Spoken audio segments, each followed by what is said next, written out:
And we may be live now. Let me see.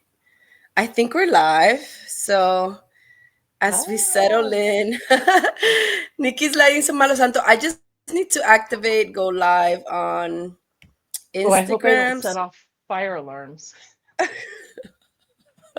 This is so appropriate. I'm gonna, Uh, I'm gonna open this okay. window just in case.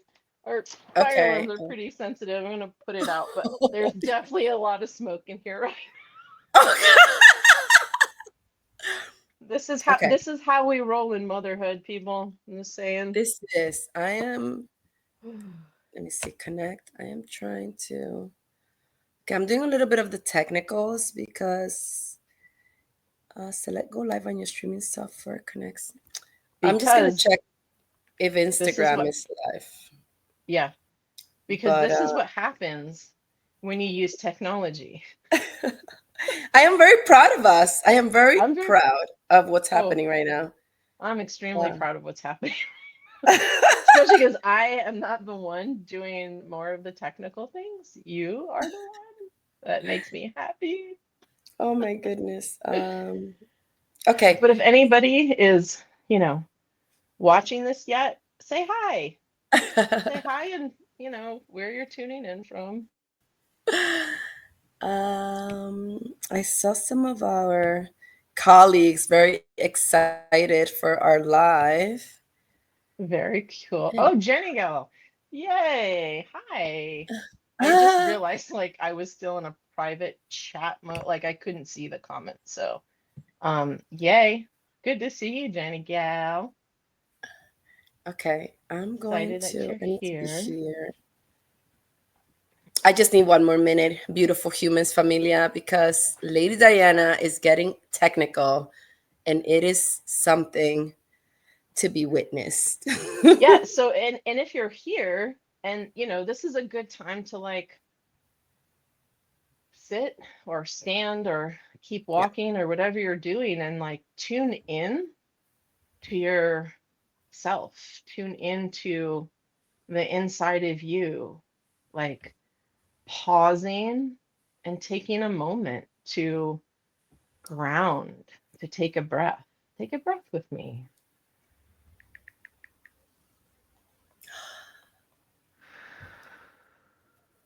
I know like these kind of things may seem like silly or superfluous and things like that, but it's not. It's actually the cornerstone of a lot of my life and a lot of life that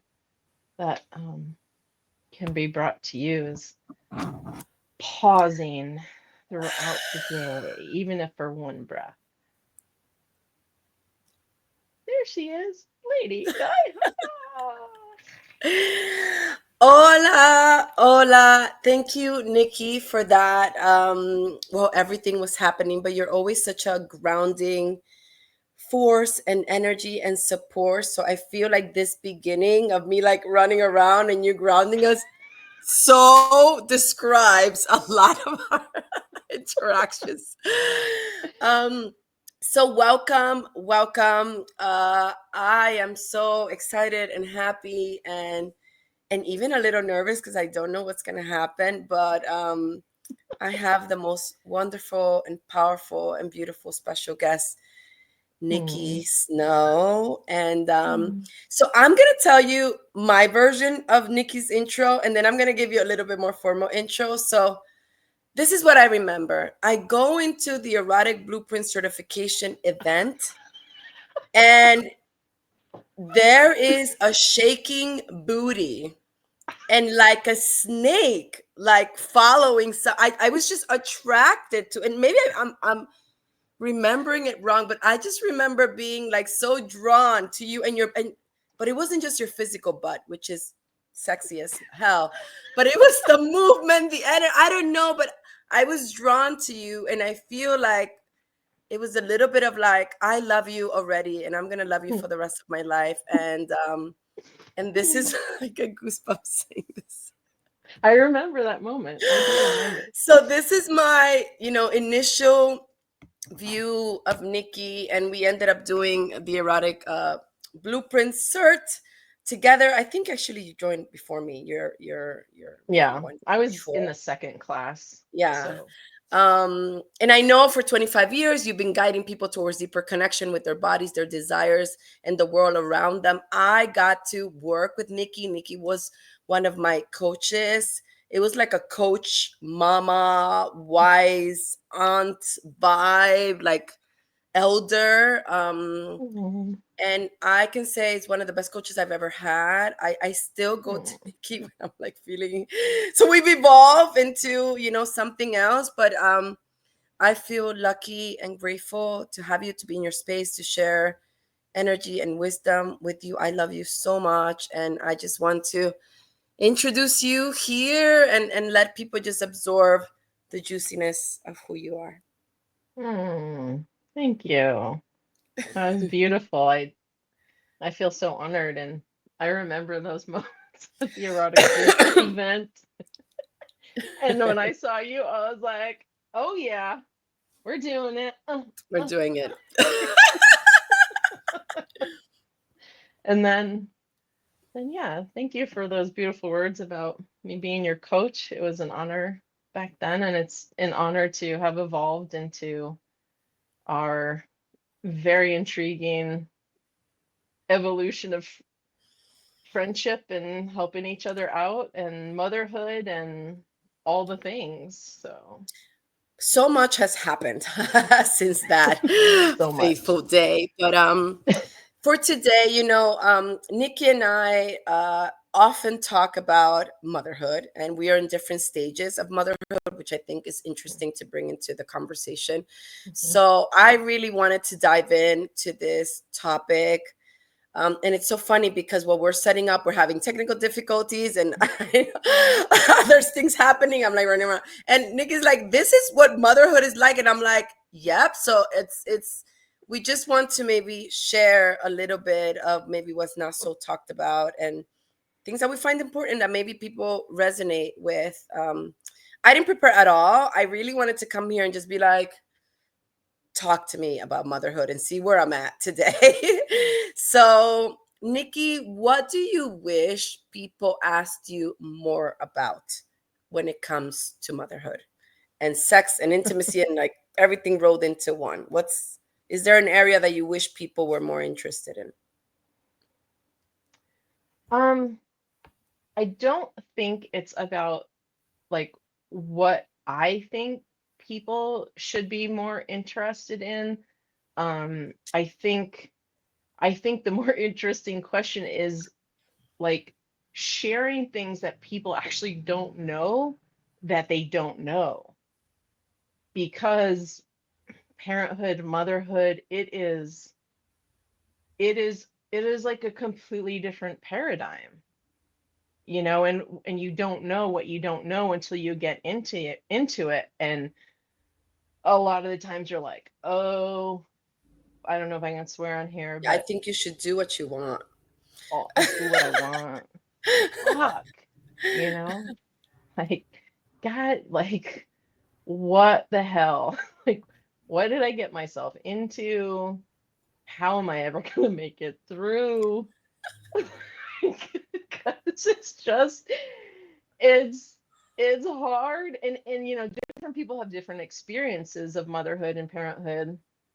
And so some people can have, one, two, three, four, five babies, and it's like they are super fulfilled. They have it all together, seemingly. I'm not really sure what happens behind closed doors, but like Right. there are those mamas who I'm like, wow, that looks, you make it look so easy. But I think for a majority, or at least some of us, it's not that easy. And especially in like our, like I live in the United States, our American culture, it- we are not very community oriented. We have nuclear families. I live very far from my own parents. And it was, without getting into a lot of story, like it was very hard for me because I was the main caregiver, And then I had my husband at that time, who was like the main breadwinner. And then like we didn't have much community around us. So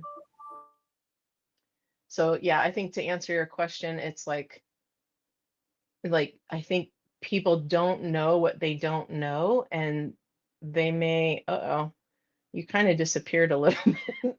You're And there's like a spinning wheel of death. It's not like an Apple Mac rainbow spinning wheel, but it is like your screen went black.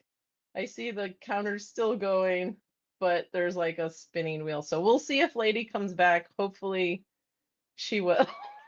But again, this is kind of how motherhood goes. It's like you are moving in one direction and you think you're on this particular path, and then all of a sudden directions change or there's uncertainty, so she just sent me a voice message.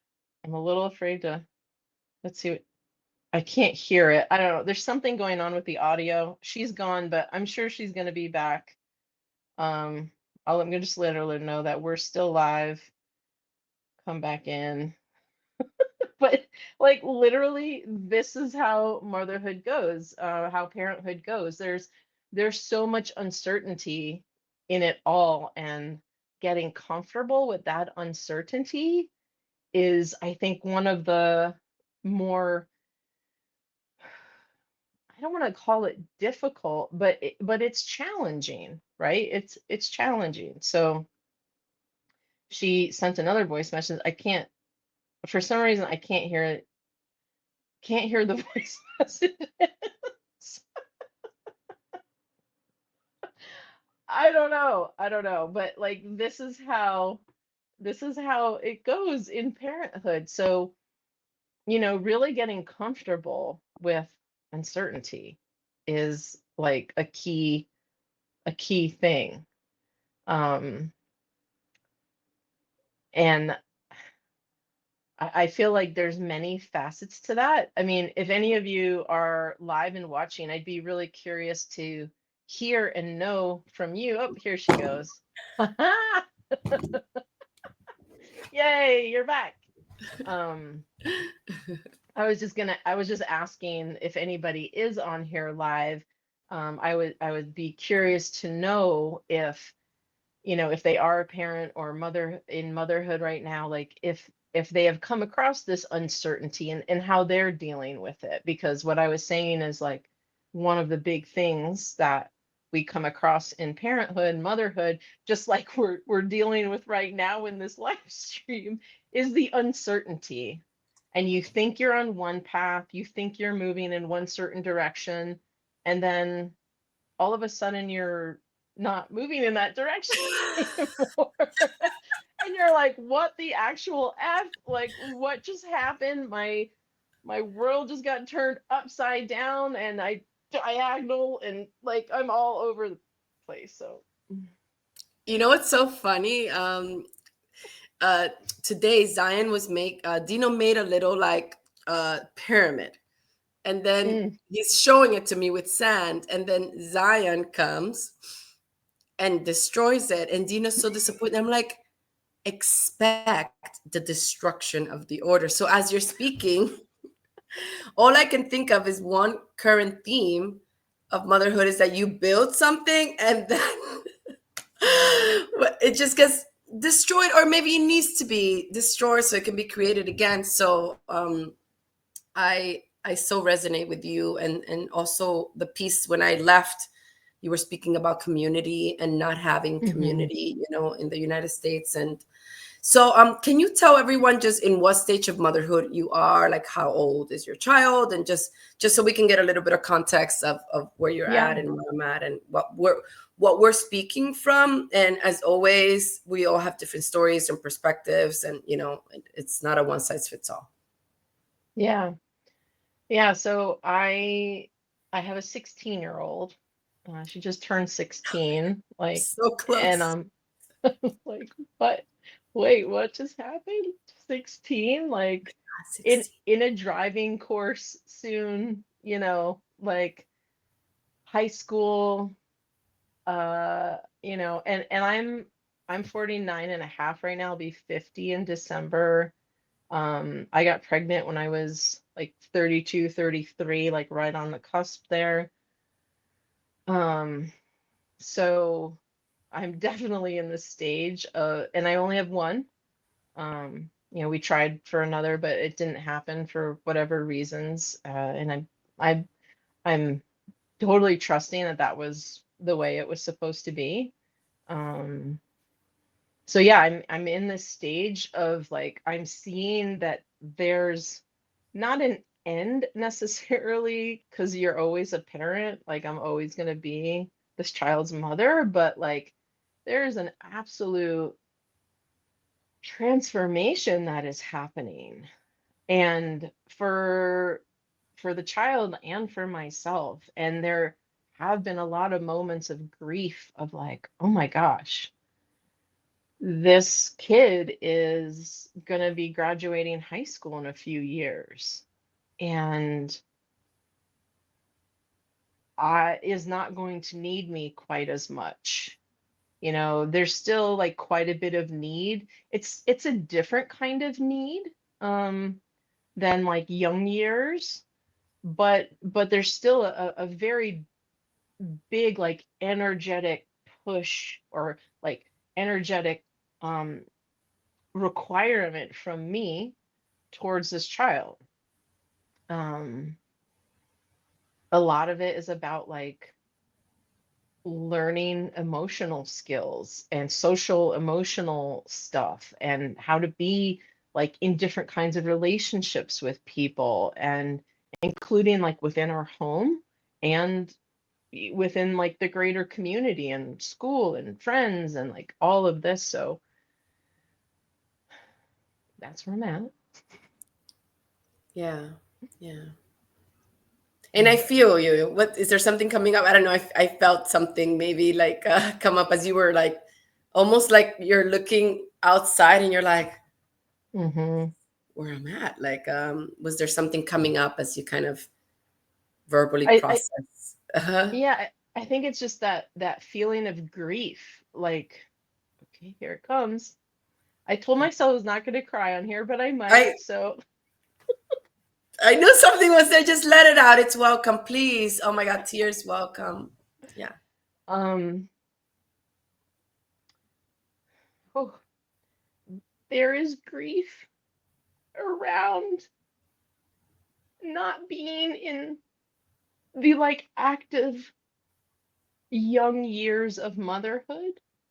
There is grief around like my aging body and the fact that like I didn't have another child. Um, and that like, and this is like a story that I've made up, but like not having a child, I don't know if it's obvious, but like I am divorced from that relationship at that at this point. And so like not having a child with someone, a man who is like we're together and like doing this thing like super together in love in all of like I had have these fantasies of like oh being like you have your man, your baby, your like and you're doing it together and like we did it together for a while but it wasn't the optimal relationship for me or for him and so we ended it and we still co-parent and it's a really great co-parenting relationship, but there's still something in me that's like, oh, I wanted that love baby with somebody who I could do this with like for the rest of my life. And now that my body is the age that it is, I it's not going to happen.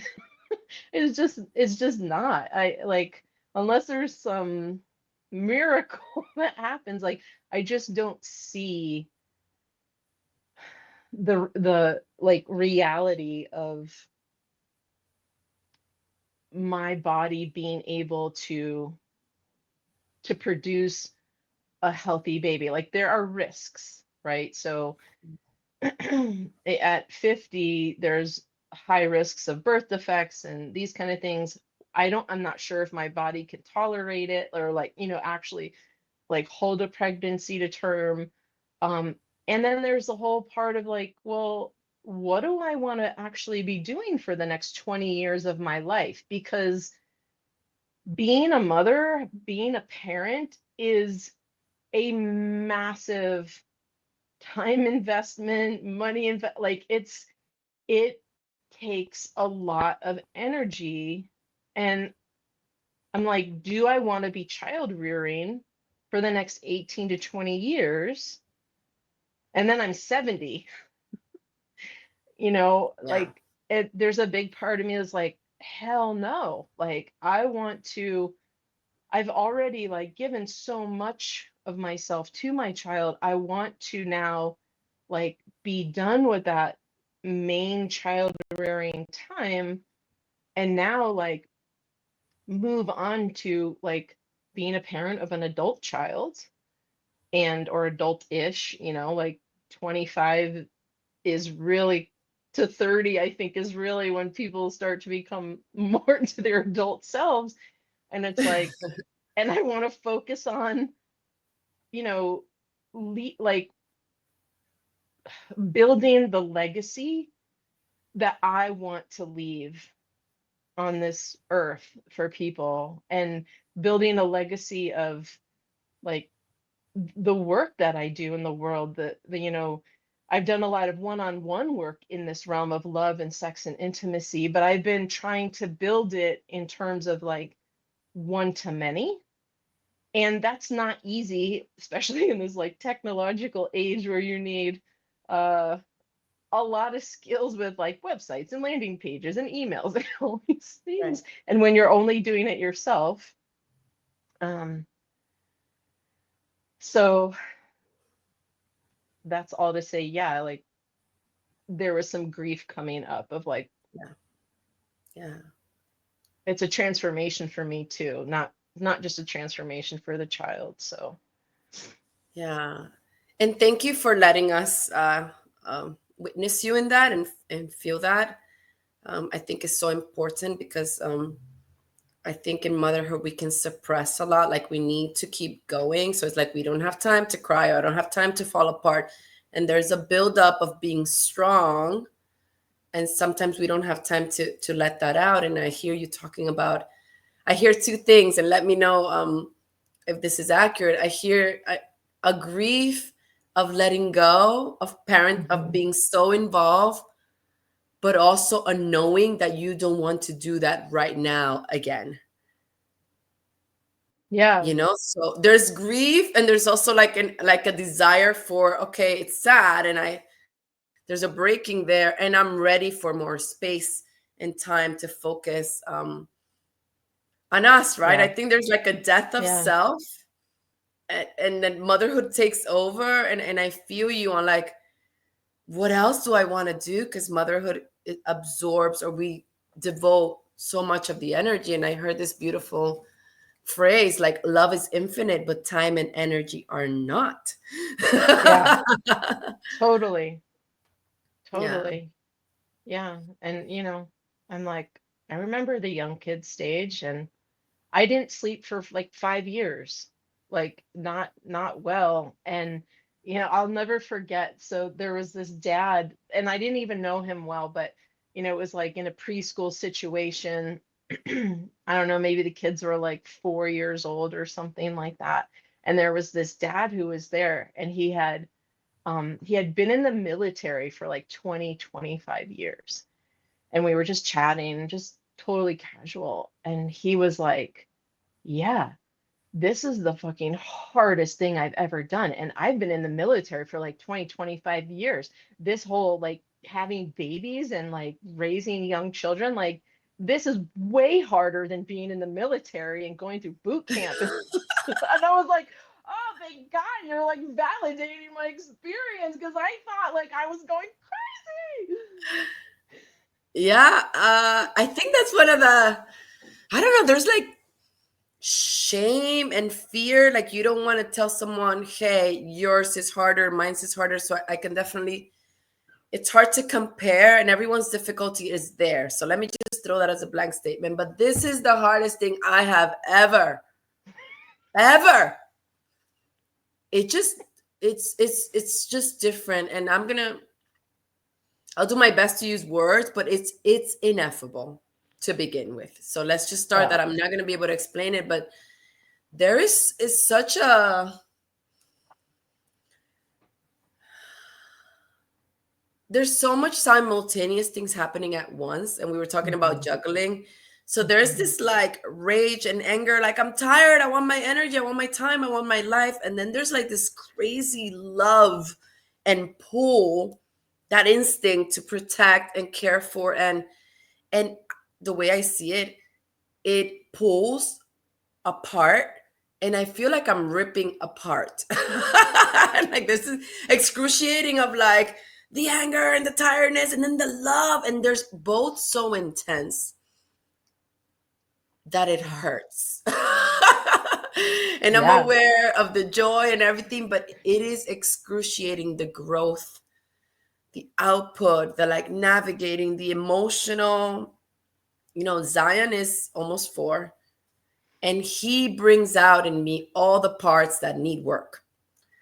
Everything that's not on point, or like, traumas, triggers, he just like a magic trick. It's like, mama, you want to face your Yeah. demon? No, I don't. I want you to go to bed. Yes, I don't that want to is talk about my like, demons. I love that. That is like so classic. Mama, you want to face your demon? No, No, I no. want you to go to bed. We need, Shut up. I would need you to go to bed. I need you to just listen to me. But it's so true. Like they're our greatest teachers. Like if you have children, like those children are here to be one of our greatest teachers, if not our greatest teachers, because they will bring you to tears in many different ways, like holding those different emotions, those paradoxes. Like life is a complete paradox. Like it just, that's the way life is. And if Yeah, you yeah, haven't seen it yet, like it's coming. It's coming for yeah. you. But it's like holding these paradoxical natures, these emotions of love and sacrifice, and like I would die for you. I would die for you. I am dying for you. I'm gonna fucking kill you right now because you're not listening to me and you're doing some stupid shit and you're like, so it's like, I will die for you. I want to kill you. I would die for you. yeah, it's like, what is happening?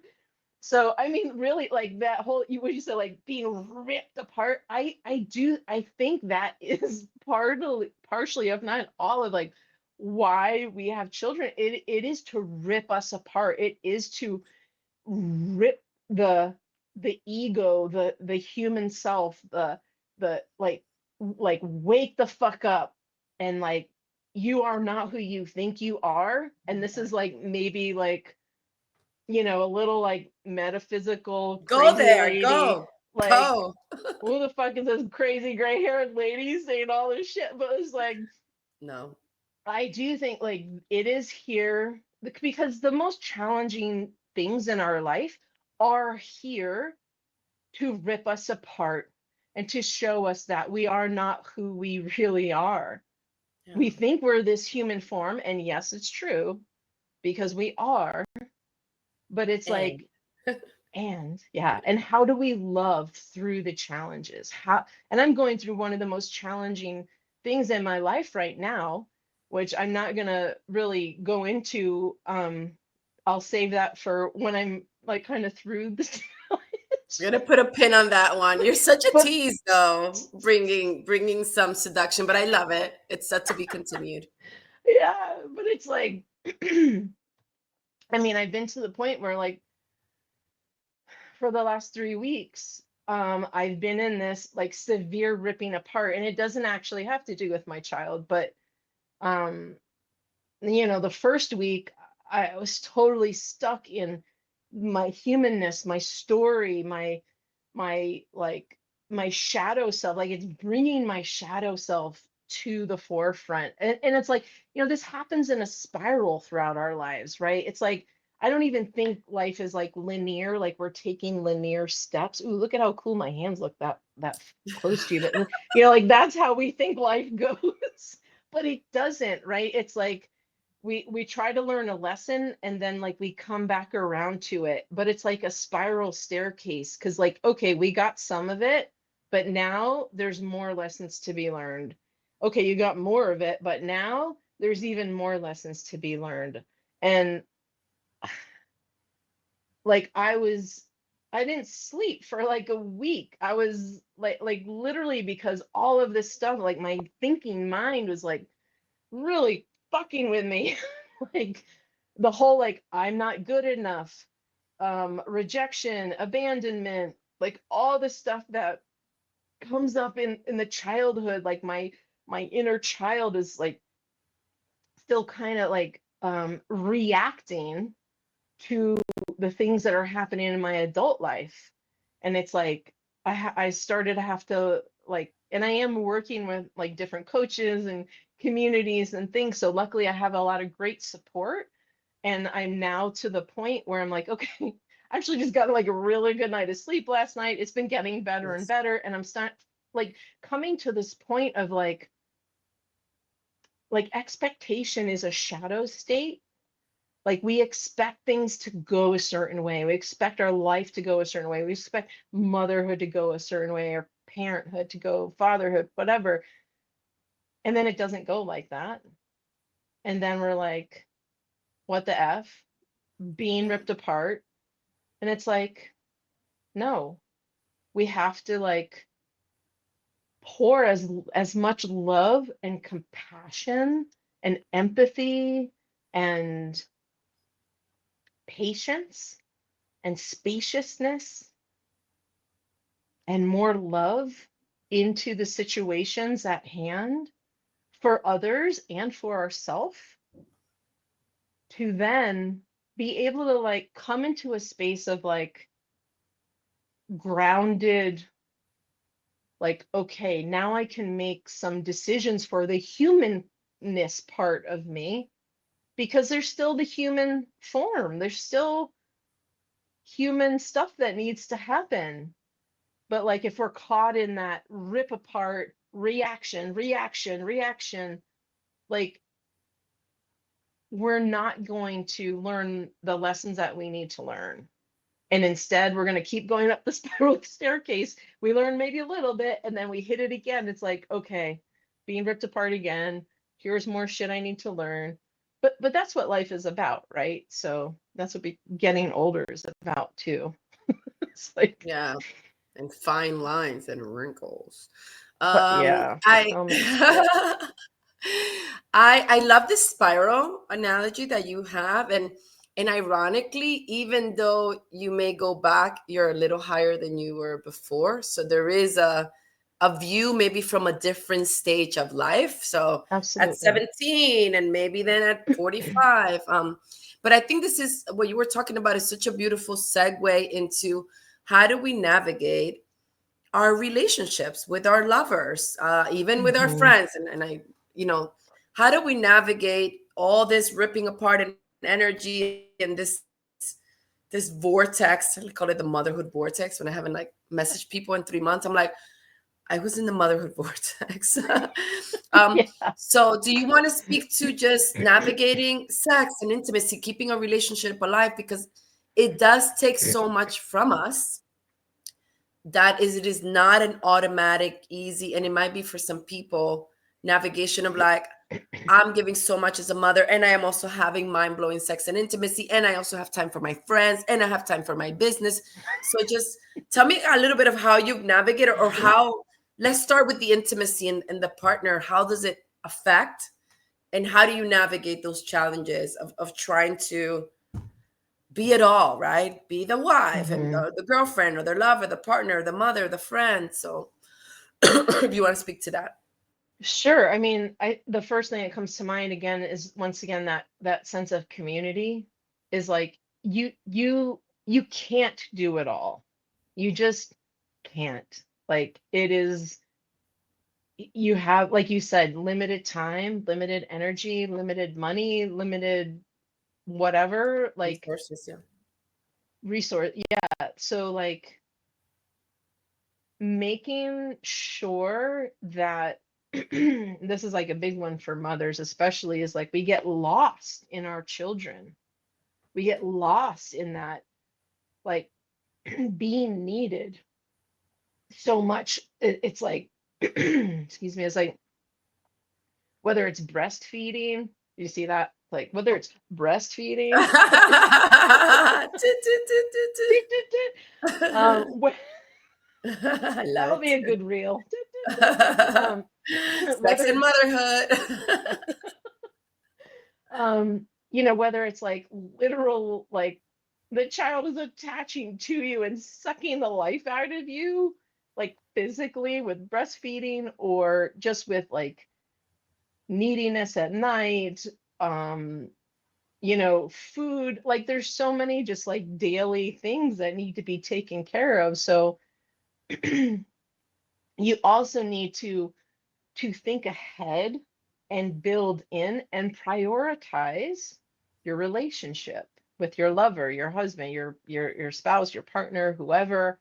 Like these things need to be thought of ahead of time and scheduled in. And I know for some people that's like like I don't want to do that. Like I want to be spontaneous, but okay, like schedule the time in, knowing that you have the time, then be spontaneous with that time. Because, like, if you don't Yeah. prioritize it, it probably will just kind of fall by the wayside. It's just kind of the way it happens. So having community, whether it's family, friends, schools, daycare, like whatever like works for you, in terms of having some other people help with childcare duties, child rearing duties, so that you can have moments to yourself where you are um, taking care of yourself. Like self-care for yourself is hugely important, because if you don't do that part, it's it's more difficult to then have moments of pleasure with your partner. And Because if you're resentment builds. yeah, the resentment builds, your nervous system is all spun out. Like that's one of the big things, is like you have to be able to have your nervous system in a chilled state in order to go into pleasurable experiences with a partner, never mind arousal experiences with your partner. like there's different levels, right? Like, I mean, something pleasurable could be a walk in nature, it could be a massage, it could be um dancing. Then there's like arousal, where it's like, oh, we're taking off clothes and getting naked, and but I'm not feeling it. Well, it's because like you need to continually build intimacy outside of the bedroom. You can't Yeah. just like count on like the naked time. Like Yeah. it just Yeah. doesn't usually work that way. Mhm. Some people it does. Some people, like if you are like have a very strong like sexual blueprint forward, like you may need to have that sex to then be able to chill out and be like, okay, like now we can go with more intimacy and and more sexual things. But it and that can go for any human. It doesn't really matter, male, female, anything in between. Like it's just the way like different people are wired. So Yeah. Yeah. And I like how this also brings up a little bit of what blueprint are you in? yeah, What blueprint is your lover in? And for those who don't yeah, know about the blueprints, it's just figuring out what your style is, what your erotic language is. So is it about going a hmm little slower, a little bit more space, a little bit closer? So I don't know hmm about you, but I when you mentioned some people are willing to just go. So my lover is a sexual. He doesn't need too much before, and he's not the mothers, which I think we play different roles. hmm So father and sexual, right? So for him, it could be very easy to transition. I'm a Mm-hmm. shapeshifter, but motherhood brings out the energetic in me. So the starving Mm-hmm. energetic, where Mm-hmm. I, before becoming a mom, I can easily just like be DTF, like let's just do it. And I can shapeshift into that sexual, so that fast nudity, let's just, Mm-hmm. where motherhood has brought out this need for space for me, where before Yeah. I can enter the sexual space, but I need to maybe go take a shower, Mm-hmm. or maybe at night I need to like not cuddle. So I need to, and Esther Perel talks about this, I need to create a space for me to cross. I Mm-hmm. can't just mush from I've been caregiving, breastfeeding, playing to grab my boobs. Like it doesn't it can depending, but I need like a stop, space for me to kind of like ground, and then I can choose, am I feeling sexual, do I need a little bit more energetic, and then those are conversations that we do have to have in advance Mm-hmm. with, like, hey, when I'm tired, I don't really enjoy when you come and just grab my ass and I'm like doing the dishes, where I may enjoy that if Zion were not here, or I may enjoy that if we had a softer day with Zion and he's not so Mm-hmm. demanding. So there's so much nuance Yeah. that if you're not aware and in constant conversation, I think this is where misunderstanding can be, like, she's not who she was before, we used to be so playful, or we used to have sex all the time, and like it's just navigating the stages, saying like, Mm-hmm. what do I need now? Okay, this shower really helps me, and if I skip it, I know that I'm just gonna probably go and give the blowjob but not be in it. um Mm-hmm. I went on a little rant there, but No, I think that's exactly right. Like you just put more detail into what I was saying about like self-care yeah, is hugely important.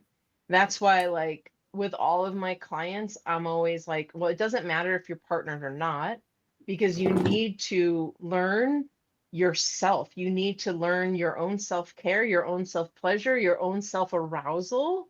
yeah, You need to have this relationship with yourself consistently and constantly. Because if you don't, that's where things start to like fall off into like, well, I'm trying to do this thing for this other person. I'm trying, like, the energy that is like holding yourself together then just gets like spread out. yeah, or And you're depending on the other to be like, oh well, right, you don't do what you used to, so then I don't get turned on, type of. right, right. And you know what you said about like, oh, she's not who she used to be.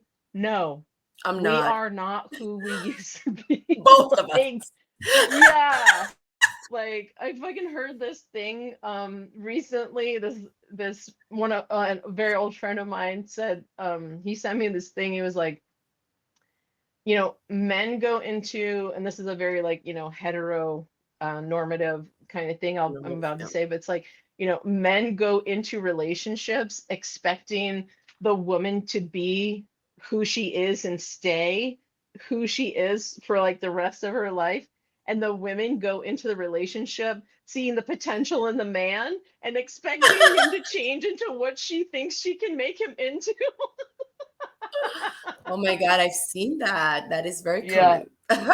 Yeah, yeah. And Yeah. so, and there is a thing that happens like after you get pregnant the first time, like after you have a first baby, like I said before, it's a paradigm shift. It's a completely different thing. And a paradigm shift like is, you're on dry land and then you're in the water and you live in the water.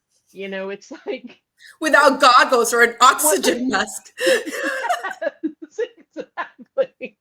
It's like what's that movie, Bruno? No, it's the movie where they have it's like set in Italy. It's a cartoon movie, and the main character is like from the ocean. Um, damn, I I don't can't. But know. I don't, one of the like great lines in there is like "Silenzio Bruno," and it's like they say that because they're trying to like silence the mind of like freaking out. But it's like, anyways, I'm going off on a No, tangent, but I like love it. I love it.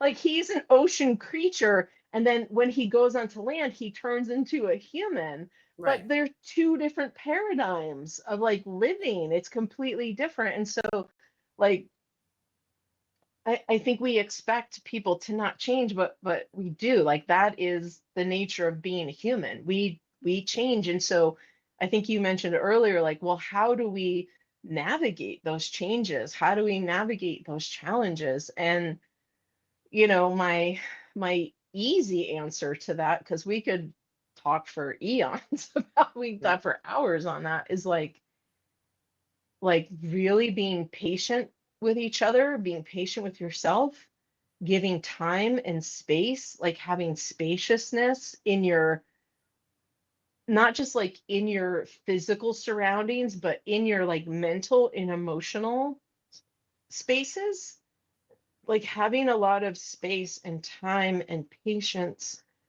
to really understand or try to understand like what's happening for me, what's happening for you, having good communication tools to really understand each other instead of like living in our minds and being like, as somebody's speaking to me, I'm like, already formulating things and like really not understanding it. Like there's a whole thing to communication.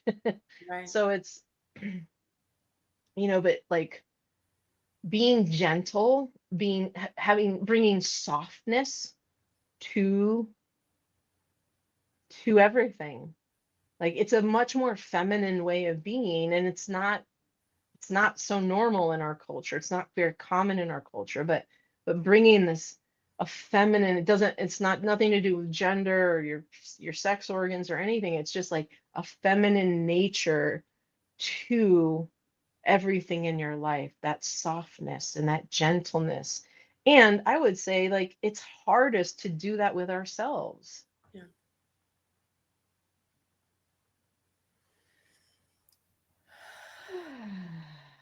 How's everybody doing out there? I'm just gonna check.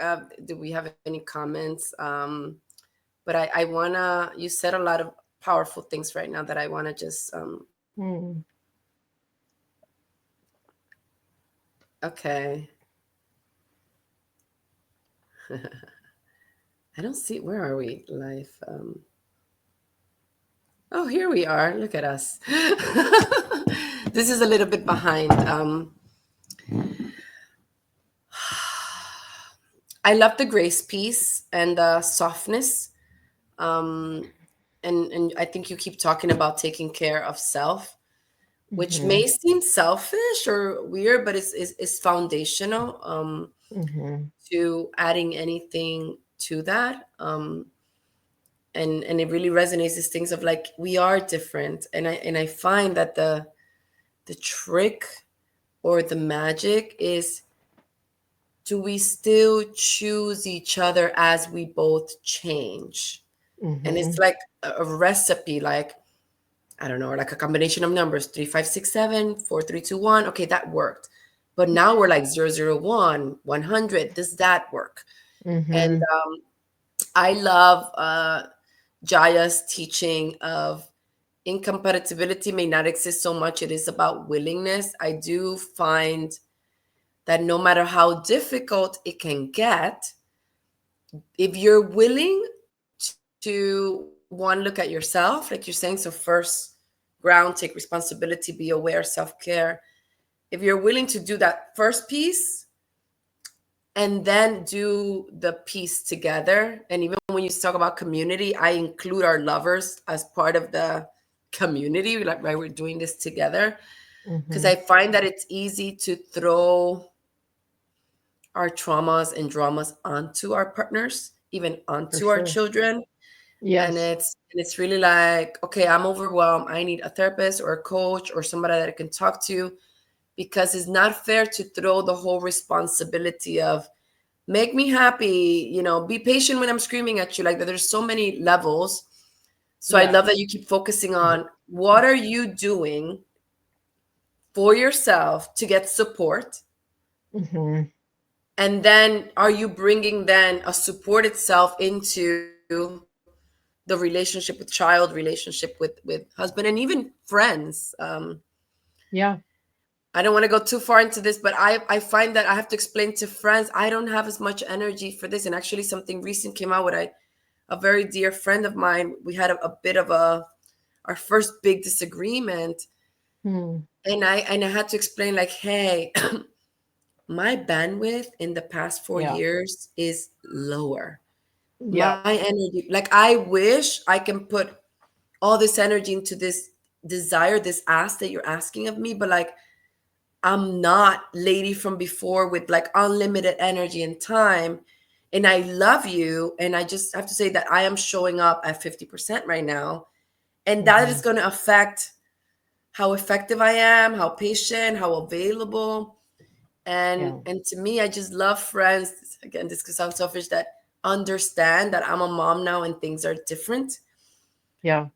And if I feel that there's this pressure of like, no, but I need this from you, I need a boundary because I can't, that dysregulates me and I'm having such a hard time regulating myself that maybe I had capacity to deal with more friendship disagreements before, not Hmm. to minimize them, but the cup is super full right now and Yeah.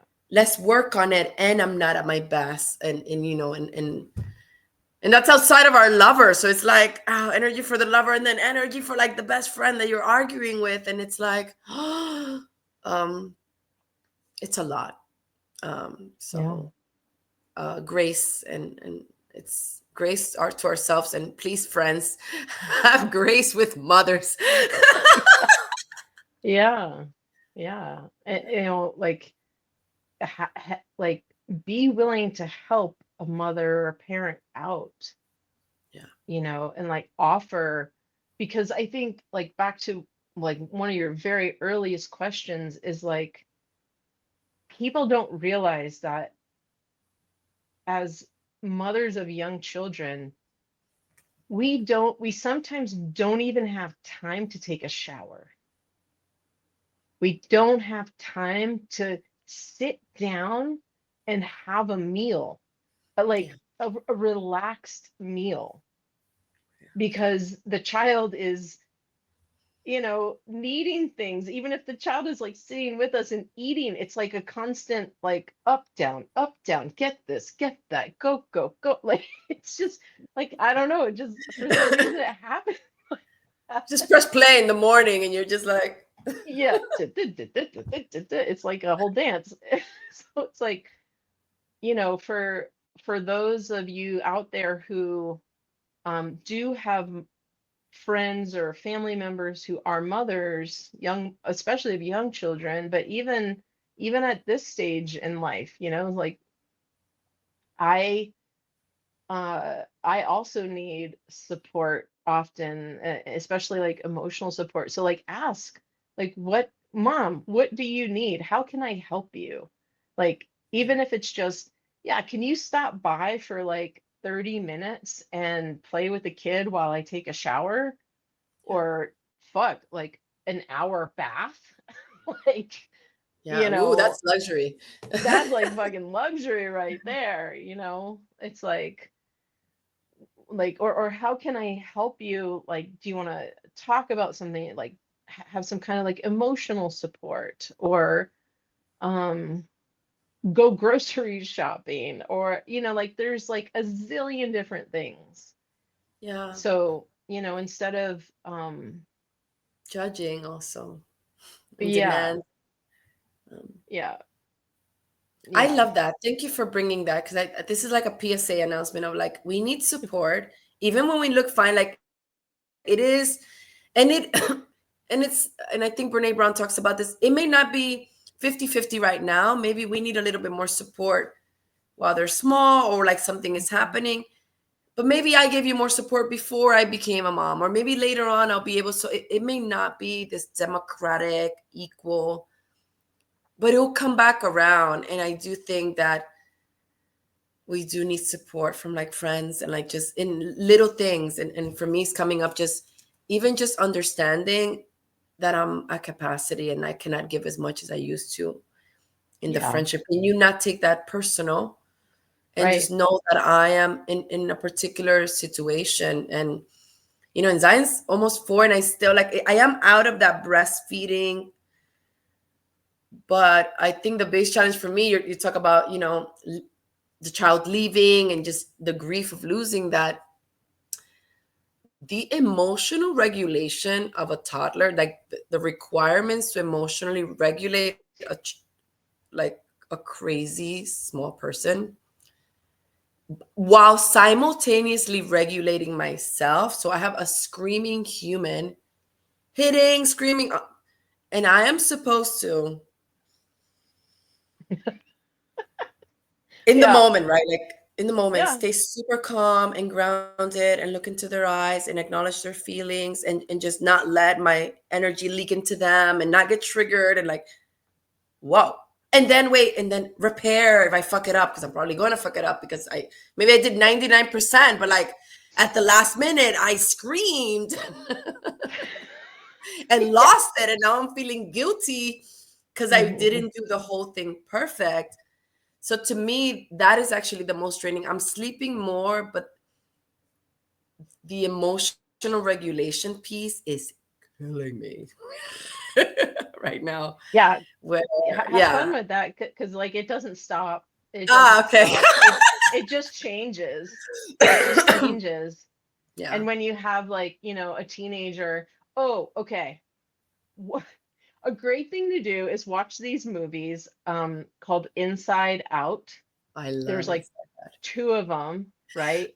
Because one's about like younger children and one's about like teenagers. Because like that character ennui in the teenager phase, Yeah. it's like, oh, I don't care, like whatever. Oh my God. I have Like, to watch it. or just like the whole like, they look at you and they desk there and they're like, fuck you. And you're like, are you fucking kidding me? Like, Are you what being in the serious? hell? So, yeah, it's like it, it is like you really have to like put this screen up, because like with a young toddler who's like throwing a fit and you're like the kid's screaming and ranting and raving, you're like, all right, toddler tantrum, like I get that. But like in the teen years, when it's like they have more words and they have a lot of their own feelings and all of this stuff, and they're just like giving you that like Oh my God. I'm scared. like and what you're feeling is like they're saying that, like, and they don't, I mean, maybe they're not even saying any words, but what you're hearing them say through their eyes and their body language is like, fuck you, mom, you're such an idiot, why are you so Oh, stupid, why are you such an like, ugh, ugh. And it's like you really have to have that scream of like, okay, this is interesting. This child is like saying or like feeling this certain way. Is that really about me? Am I really that stupid? Am I really an idiot? Am I really like deserving this fuck you attitude? Am I really like, because then all that stuff comes in like, oh my God, I'm not good enough, oh my God, I'm a shitty mom, oh my God, if I had done things better, oh my God, if I had taught them to put the dishes in the dishwasher better when they were 4, this wouldn't be happening. It's right. like if I had to, so you have to put that screen, yeah, exactly, the All whole like, day. All day. so you have Not to good just like, enough. Not good enough. yeah, you have to like put that screen on and just be like, let them spew at the screen or the window and let most of it like just drop in front of you and keep yourself emotionally regulated and just be like, hmm, okay, Thanks for interesting. letting And me then know. because it's like it's their like literal real-time child being triggered into something, and then they will trigger your child reactivity, and then you're like, and it's like, you know butting heads and like wanting to Yeah. kill each other, and it's just it's not a healthy dynamic. So um one of the best things I ever read, I'm trying to think of the author's name right now. She's written at least 3 books. Damn, I can't remember her name. Maybe we could drop it later. Yeah, we But can put it. she's written 3 books about uh I think 2 of them were like about raising girls specifically, and then one was like children overall and adolescents. Um, she said like one of our main jobs is as parents is to like stay on the side of the pool of like, there's a pool. It's like stay on the side of the pool and keep our own emotional regulation. And the kid's going to be jumping in the pool and like swimming around and drowning at points, but you have to let them come back to you. I mean, if they're like drowning, then yeah, maybe you go get them. Like, they're going to be flailing around, and like Right. let them come to you and stay in that emotional regulation to help them through whatever it is they need help with. Yeah. Because if I'm unemotionally regulated and this young adolescent is unemotionally regulated, it's like it's just a Yeah. disaster. It's just a Yeah. disaster. So again, back to like self-care, self-pleasure, self-regulation, support, community. You can't do And this by space. yourself. You're talking about this space, kind of creating Yeah, this like um little bit of distance. yeah.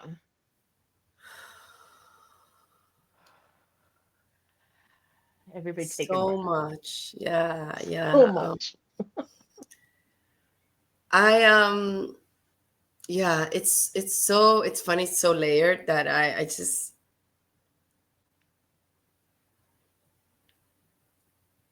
I feel like we can have 1,000 parts of this, right? Oh Just yeah. because as you're talking, I'm like, yeah, and this and that, and but Mhm.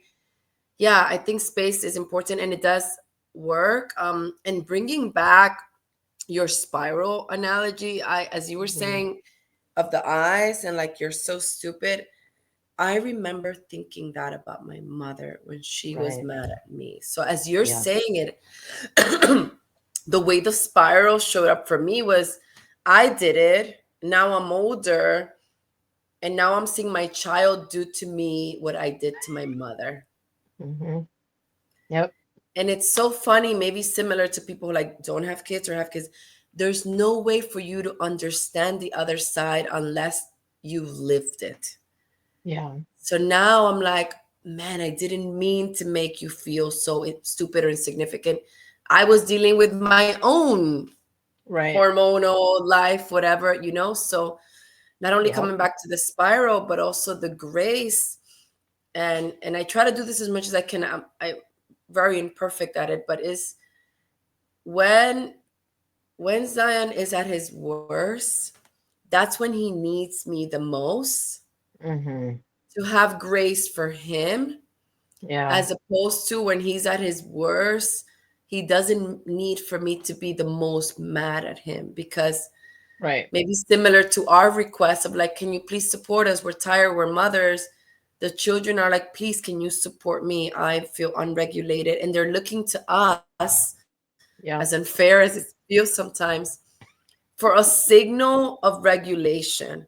I'm Yeah. unregulated, can I see an example of someone who, so maybe not in that moment, so I can record that. Hmm. And this is why it feels like a long-term investment. And maybe next time, or maybe 20 years, you're going to remember that and Yeah. be able to in real time pause. And because I think that's the thing, change takes time, and we want that, or I would love that validation of, thank you, mom, you're working so hard, thank you for staying regulated. And it took me 43 years to go back to my mom and be like, oh my God, I'm so sorry. Yeah. It's kind of a bitch. And it's hard to navigate staying in pleasure and being like the mom where you're not getting that thank you often, because it might be an undeveloped brain, a teenager, and you're like, it would feel so good. So it's like grace for them, and just be like, I am doing a great job. I may not hear it for another 40 years. Um, so yeah, it's a lot. Even all Yeah. that is a lot. Yeah. Plus there's those like expectations of like, well, you're supposed, that's your job. Like you're supposed to be a mom and you're supposed to be a good mom. Like, why don't you have your shit together? Like, the fuck? How dare you be not How, perfect yeah. and be my mom? Why are you so stupid? Why are you so stupid? Oh my God.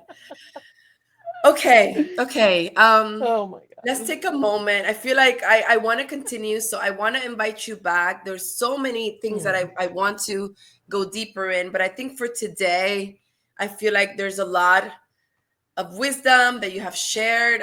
There's so much Mm. emotion and just even tools of how to navigate that. Is there anything that we didn't talk about today that you feel like, oh, there was this one little piece that you feel that will be important as we complete the first part of our conversation about sex Oh, intimacy and motherhood and everything in between? And I think the thing that comes up is like, we titled this Sex and Motherhood and What Happens in Between. And it's like, we didn't talk a whole lot about sex or intimacy, right? Like, we didn't talk about, like, well, here's how you do this thing. Like, yeah, but I just want people to understand, like, all the things that we are talking about are foundational to having the love, the sex, the intimacy that truly feeds you, that you truly delight in, that you truly like feel fulfilled by.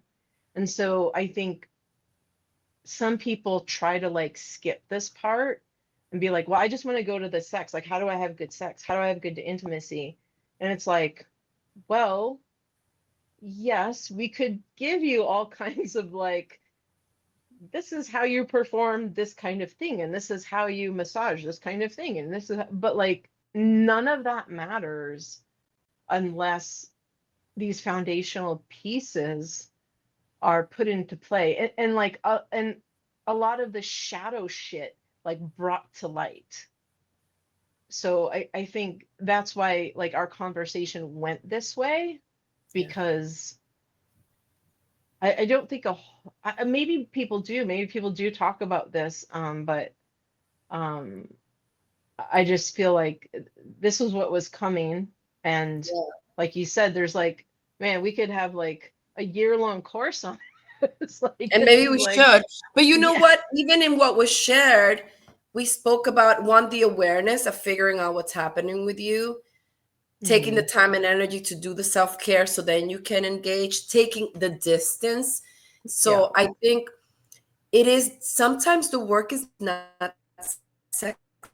To be honest, even sitting down and verbally processing motherhood with you right now releases some energy in me that now I can go back to my lover and be more into like Mm, making out or playing.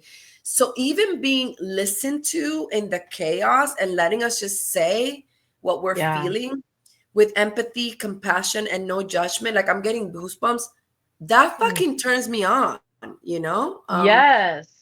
And that creates space like, Yes. ah, I release something that was in me because I need to talk Yes. about this, Yes. and now I can make some space to play and be spontaneous. So like you say, it's all part of it, and it Yeah. is a slower foundational, maybe not like so sexy. Hmm. Support helps. Yeah, come and help me with my kids so I can have a sex date with my lover. Right. You know, when you talked about community, so I feel like we have touched upon that, but this is the Yeah. maybe not so sexy work, or it's not the highlight reel. Right. I have more space right now. I don't know about you to even interact with any other relationship right now because Yeah. this fed me so much, and this was a Oh. form of pleasure and healing to Oh. just talk about it with you. Yeah. Thank you for bringing that to the space. Yeah, because I think that's extremely important. Like, especially as mothers, we often lose our voice, not like physically, but like mentally and emotionally. Like, we lose, again, like even just spaces and places where we can talk about things, and just talking about things, it does like release them into the It creates atmosphere the and space. to, yeah, and it is like a huge part of then having that ability to like, okay, like I do have more space and feeling like mentally and emotionally to now go to my lover. Because yeah, the space that we make is not just physically.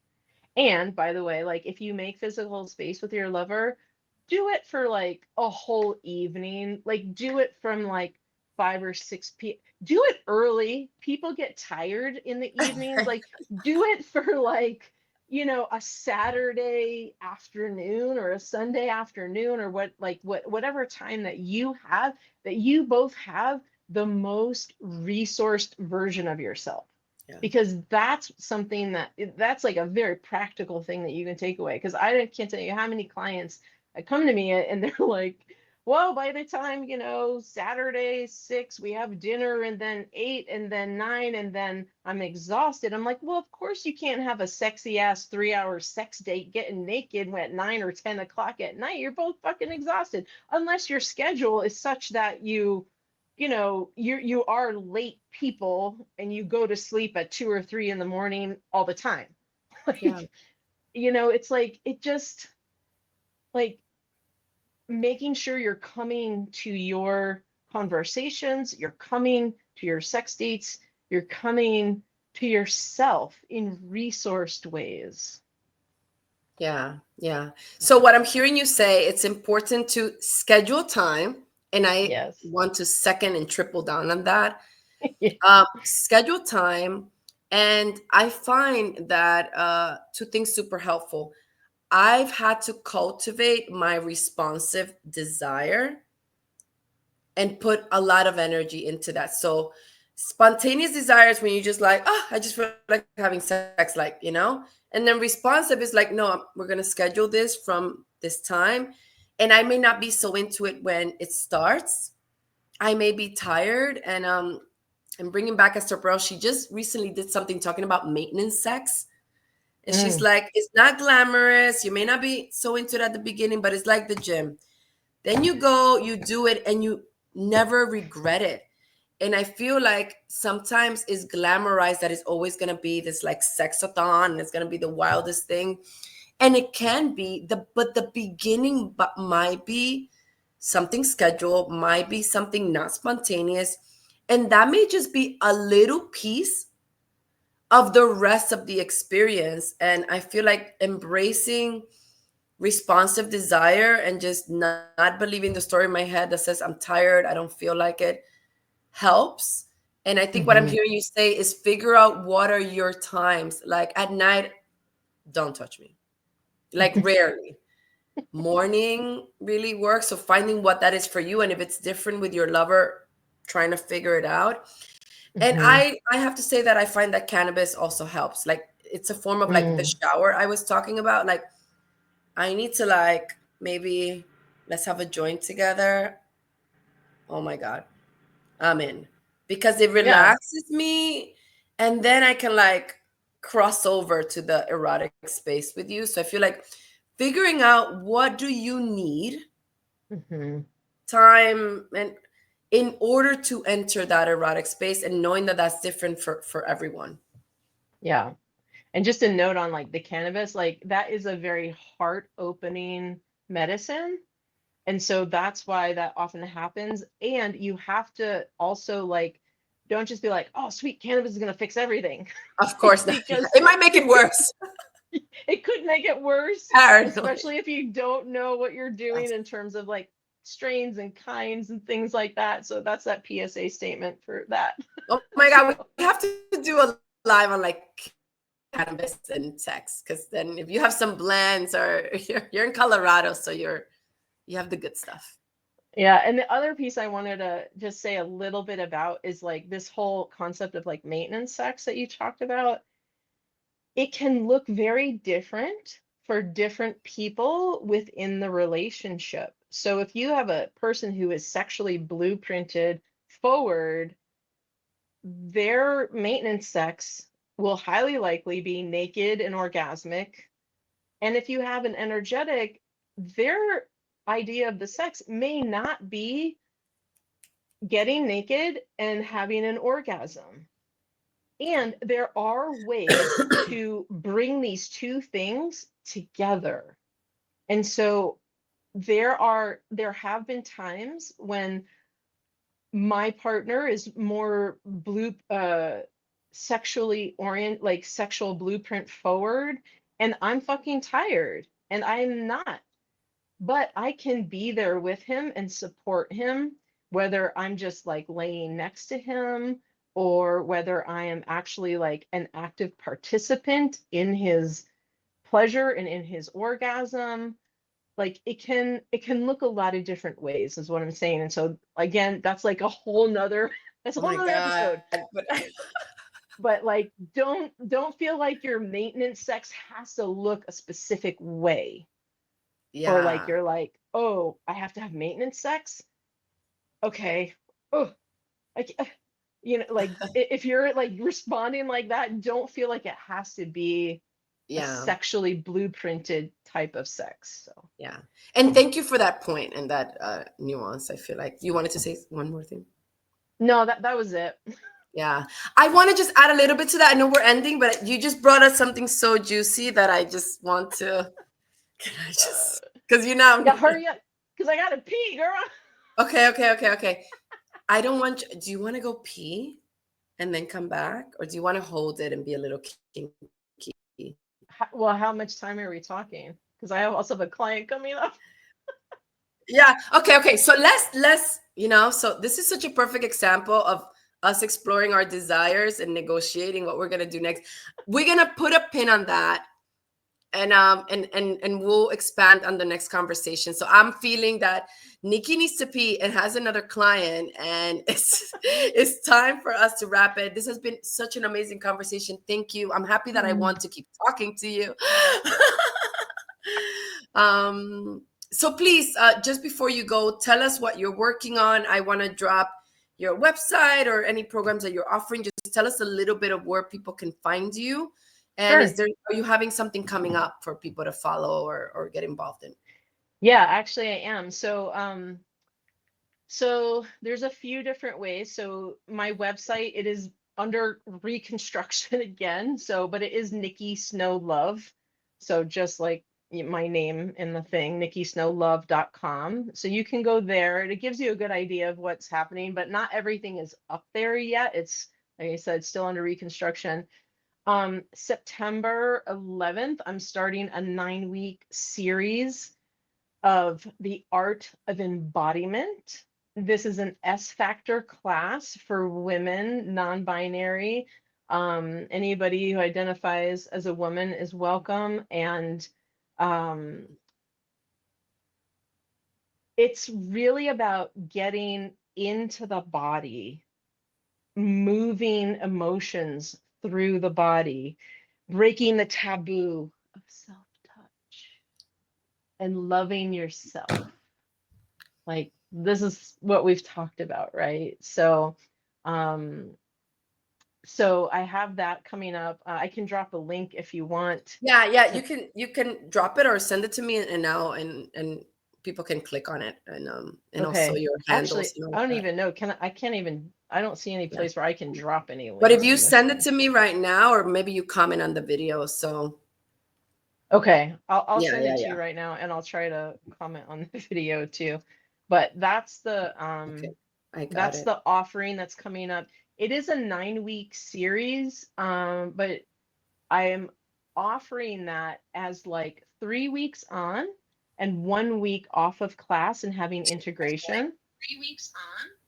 3 weeks on, 1 week of integration, and again, 3 weeks on and close. So it's not like just grinding through for 3 weeks straight. Um, or sorry, 9 weeks straight. I'm trying to create rhythm, especially like 28-day rhythm for those of us who are still cycling, things like that. And it is being hosted within the community that I've started called the Love and Intimacy Collective. And that is it's open right now. I have a space called the Free Sanctuary that people can come in, and I'm dropping resources and all kinds of interesting things there. It's not like super active right now, but I'm trying to get to the point where it is more active come October, November, December. So, and that's a space that, you know, we get to connect in real time through gatherings, and we also get to connect. It's like it's on Mighty Networks. It's a platform that's like a private space. So it's not on Facebook. So it helps with all of that, you know, not being like out in the algorithm world. Right. um, and I'll drop you I dropped the this link. website already, so that's down there. Yeah, I saw that. Oh, I'm gonna also drop you this link. It's for a free guide to embodying your sensuality. It says to embody your feminine essence, but it's just 5 secrets to embody your sensuality. So anybody can check this out, and it's a beautiful, I think it's like, I don't know, 28, 30 pages now, and it's beautiful. I love it. It gives some really practical ways of being in your world, and then yeah, that's it. So and then I might be also doing an in-person workshop in October. I think it might be October 11th. So if you are in the Denver metro area or somewhere around here, you can look out for that, because I'm excited to be doing more in-person things as well. Oh my God, yes. Muchas gracias, Reina, preciosa, wise soul being. I love you so much. Thank you. You leave me hungry, and I love it. And also Thank so you. fulfilled. All right, to be continued. See you all in the next live. And there's no perfect way to wrap up this live because it is what it Because is. we're I love you so much. unwrappable. We're It is unwrappable. unwrappable, and we love it that way. Thank you, Mama. You're doing an amazing job as a Mm, mom. I see you. I love you, thank and you. we'll talk soon. That sounds wonderful. Thank you all. Bye. Okay, now I'm gonna do the techniques of Do the entry. technique thing. Okay.